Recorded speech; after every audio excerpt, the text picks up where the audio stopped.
খুঁটি পুজোর মাধ্যমে দুর্গোৎসবের শুভ সূচনা আলিপুরদুয়ার মিলন সংঘের। জেলাবাসীকে এবারও চমক দেবে বলে আশাবাদী পুজো কমিটি। আলিপুরদুয়ার শহরের সেরা দুর্গাপুজোগুলির মধ্যে অন্যতম মিলন সংঘ ক্লাবের পূজা। এবছর পূজা ৮৩তম বর্ষে পদার্পণ করছে। প্রতি বছরই শহরবাসী তথা জেলাবাসীকে নানান স্বাদের পূজা উপহার দিয়ে থাকেন তারা। ৮৩তম দুর্গোৎসব উপলক্ষে খুঁটি পূজার আয়োজন করা হয় এদিন।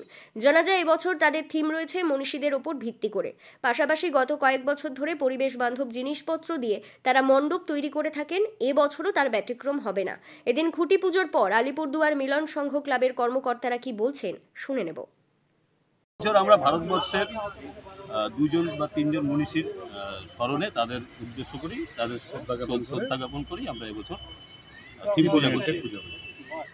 এই থিমের যে মানে কিভাবে এটাকে রূপায়িত করবেন চিন্তা ভাবনা করছেন? সেটা তো আমাদের ডেকোরেটরস আছেন, তিনি সমস্তভাবে ফুটিয়ে তুলবেন। গত বছর আপনারা দেখেছেন যে আমরা বিশ্ব বাংলা সেরা পূজা করেছিলাম এবং সেরা সম্মানও পেয়েছিলাম। তো আমরা এবছর আশা করছি আলিপুরদুয়ার জেলাবাসীকে এমন একটা প্যান্ডেল আমরা উপহার দিতে পারবো যেটা আলিপুরদুয়ারবাসী জেলার মানুষের তাক লেগে যাবে। আশা করছি এখন পর্যন্ত এরকম। কি কি জিনিস দিয়ে কারুকার্য থাকতে পারে? দেখছেন, আমরা তো গত বছর থেকেই পরিবেশ বান্ধব জিনিস দিয়ে সব কিছু করি। এই বছরও সেরকম পরিবেশ বান্ধব জিনিসই থাকছে। কাঠ, বাঁশ, বেত, তারপর হচ্ছে আপনার পাটশোলা, প্লাইবোর্ড, এইসব আর কি, মানে খড়।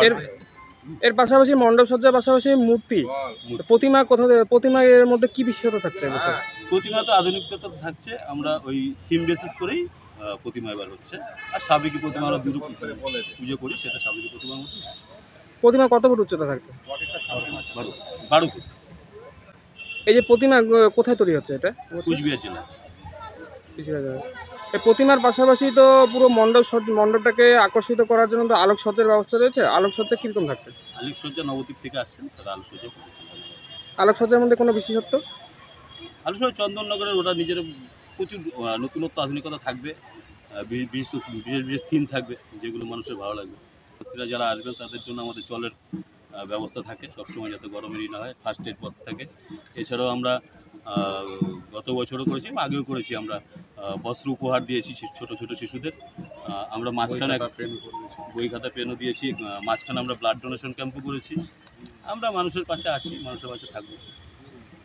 দর্শনার্থীদের বা শহরবাসীদের এবছরের পুজোর জন্য কি বার্তা দিবেন?